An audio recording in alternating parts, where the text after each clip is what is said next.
Now that all of season 4 is out, I can safely say Bridgerton is back to form. Going into the second half, I was curious to see how they were going to bridge the gap between Benedict not knowing that Sophie is the lady in silver to him finding out, because in my only other video on this channel, my reservations with the show at the end of part 1 was that I was not convinced Benedict was in love with Sophie for real. I needed to see him actually choose her. We start off episode 5 with Lady Whistledown telling us that one of the 3 most common words uttered in Mayfair might actually be my mistress, so we were basically gasping for nothing. The first 2 scenes together in episode 5 give Benedict a chance to hear Sophie's answer. First, he stages a ruse to speak with her in town, where she firmly says, "Being a mistress is the last thing I want. My answer is no." Later, at the Bridgerton house, Benedict tries to make his feelings for Sophie clear and attempts a kiss, but she stops him, explaining that as a maid she is respectable, useful, but as a mistress, she would have to give up her self-respect. After the Be My Mistress incident, Sophie considers leaving the Bridgerton house. Violet grows suspicious that Sophie is hiding something, though her concern isn't malicious. Earlier in the season, she expressed a desire to protect Sophie, sensing the connection between her and Benedict, as she does every time her children fall in love. Violet initially tells Benedict to leave Sophie alone because their situation is inappropriate. The episode marks a pivotal moment in their relationship, the mutual love confession. The scene where they say "I love you" is well written, with the dialogue naturally building up to the emotional peak. In Benedict's room, Sophie begins by expressing her frustration.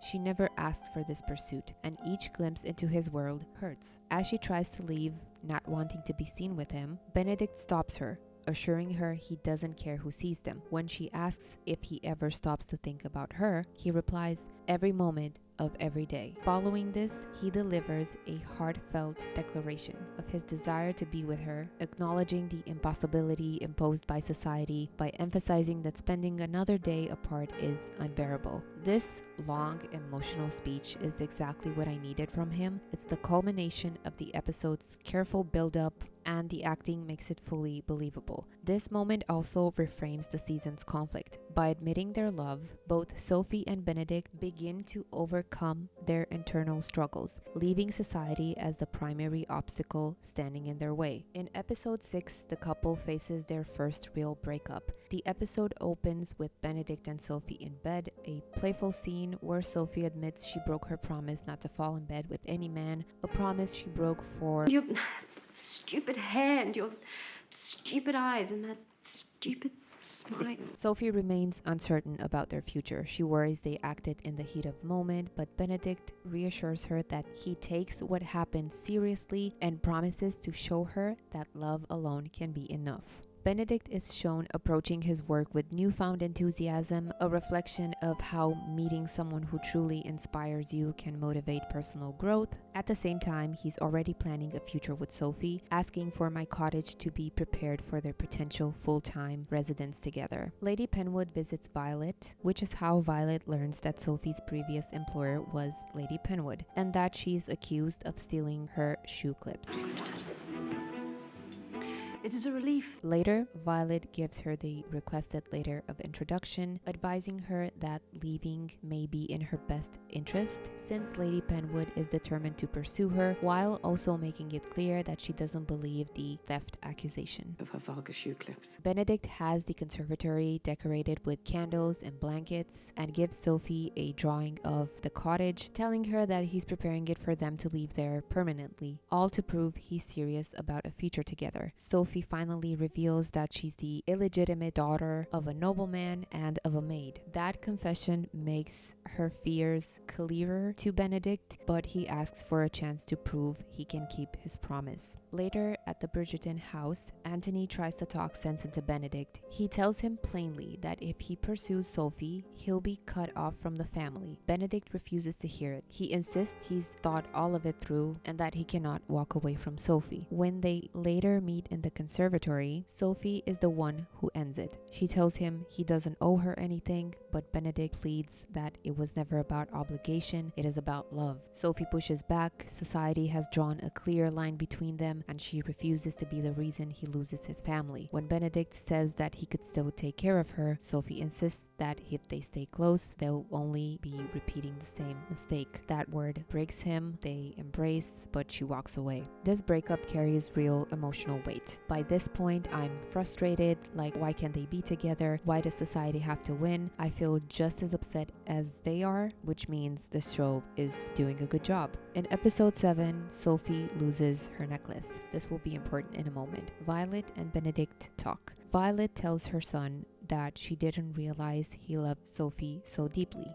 She warns him about what being with Sophie would mean. Ostracism, whispers, sacrifice, losing his family in a sense. The cost is laid out clearly, and yet, despite that, Violet makes her choice. She leaves a ring for him to propose to Sophie. At the Bridgerton house, Sophie is packing in tears. She leaves behind the white glove from the ball. Meanwhile, Benedict arrives home and finds Sophie's necklace on the floor in his room, suddenly realizing it is the same one he's been drawing on the lady in silver. He runs after her, goes to her room, finds the glove, and everything clicks into place. Finally, this man didn't realize it was her when he kissed her, but he did recognize her by a small piece of jewelry.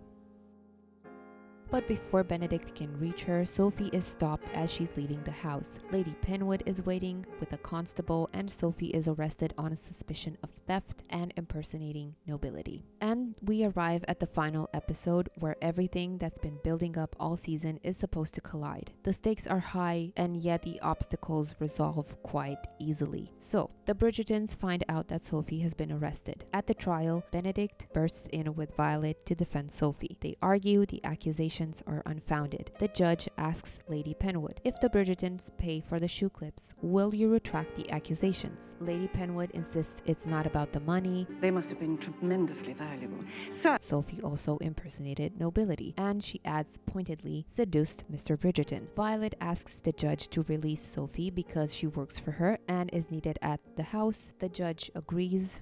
Just like that, Sophie is released on bail, ordered to remain at the Bridgerton house, and they are told by the judge to try and solve this between them until the next hearing. At the house, they have to settle the matter of the lady in silver. Sophie explains to Benedict she never meant to lie. She admits she was furious at first when he didn't recognize her, but it doesn't matter now. He's shown her more love than anyone else ever has, the only one aside from her father. And then the issue of Sophie never seeing her father's will comes up. She simply believed Lady Penwood, so this matter has to be resolved. So she takes matters into her own hands, asks Eloise for help to enter the Penwood residence, which has a new Lady Penwood in the person of Cressida. With Alfie's help, she discovers the will and the truth. Her father did leave her an equal share of his money, and worse, Lady Penwood has been receiving £4,000 a year for housing Sophie. In the meantime, Alice Mondridge decides to help, and her plan will unravel at the Queen's ball. As one of the new ladies-in-waiting, Alice gathers Lady Penwood and her daughters in a room with Violet, Benedict, and Sophie. The Bridgertons face Lady Penwood with the fact she stole Sophie's inheritance.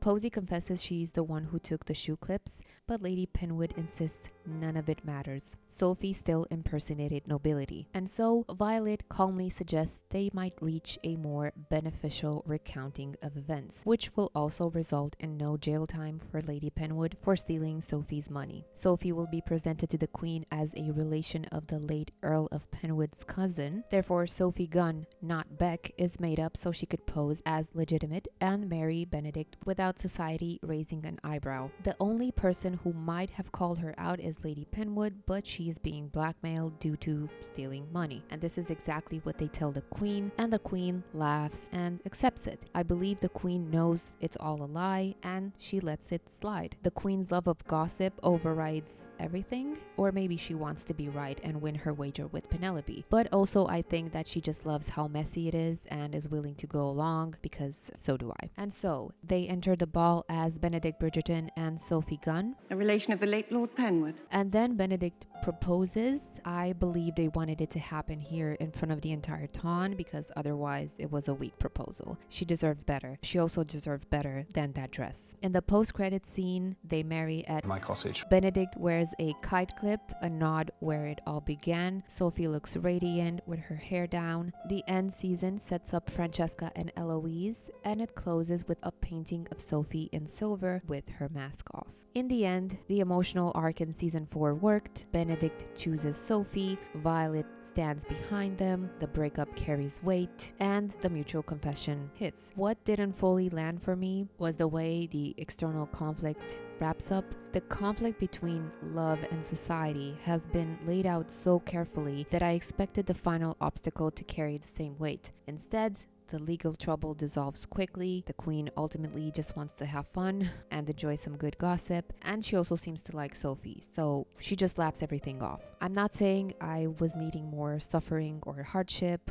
All I'm saying is they're lucky to have the queen. I want to also go through the subplots briefly because from the very beginning, I was invested in all of them. I mean, even Hazel and Footman John were kind of adorable. The one that broke me the most was Francesca's. Before I mention John, I want to briefly mention Michaela. Michaela is introduced more as a plot twist than a fully formed character. I wanted to approach her character with an open mind, especially knowing where the story may be headed, but the lack of chemistry made it difficult. At this stage, Michaela feels like a character with significant development still ahead of her because right now the emotional groundwork simply isn't there. John. Of course, John is the one who dies. The kindest husband on the show, the most gentle and understanding, and he simply dies in his sleep. It's cruel. The first half carefully establishes him as loving and steady, and then he's gone. Francesca's grief is handled very well. The scene where she collapses into Violet's arms, saying she has nothing and failed in her duty to give him a child, is devastating. They give her the space to mourn properly, and the storyline is one of the season's strongest. John's death ripples outwards. Even Hyacinth is shaken. She goes from bright and enthusiastic to fearful, worried that if she marries, her husband might die too. Until the end of the season, she made up her mind and does not want to debut, deciding she wants to spend some time getting to know herself better. I loved Hyacinth this season. We've barely known her until now, but her mannerisms, her sharp lines, her expressions, she felt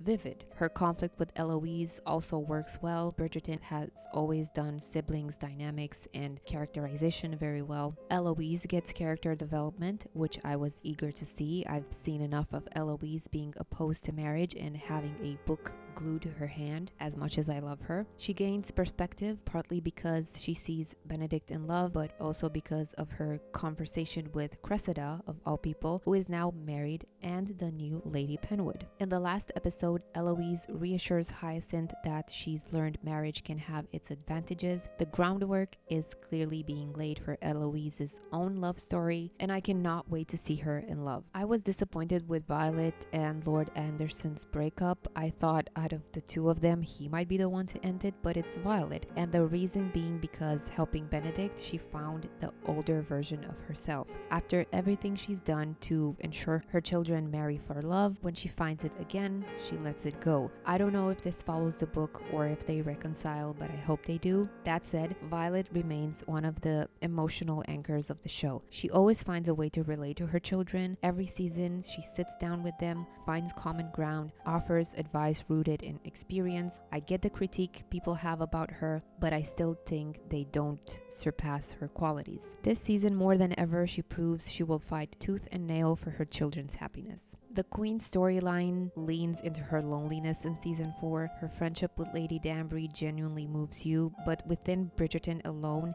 it can feel slightly underwritten. In the final scene together, where the Queen says, "We have such fun together," and Lady Danbury responds, "Yes, we do," I was crying. Their friendship feels deeply lived in, and that moment definitely lands.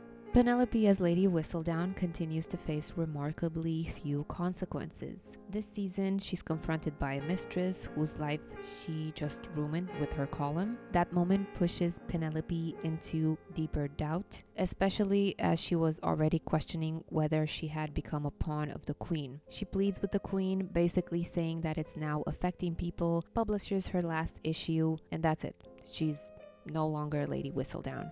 I am intrigued by the new Lady Whistledown. I didn't like that they had her identity revealed to the Ton in the first place, and now with her being anonymous again, things can get interesting. I suspect Alice. This season she earns her arc. She hesitates about becoming Lady in Waiting, resists it, questions it, and then steps in with intention. The Queen recognizes that Alice took a risk, but appreciates the result. And last but not least, Kate and Anthony being back this season was such a treat. I love that they weren't just passing through. We actually got to see them in multiple scenes, settled into married life and functioning as a family. Season 4 was a good season. Bridgerton isn't my typical show. Romance is not my favorite genre, but the show looked like such a campy fantasy from previews. I felt like I had to watch it. This season reminded me why I liked the show in the first place. Anyway, thanks for watching. See you in the next one. Bye.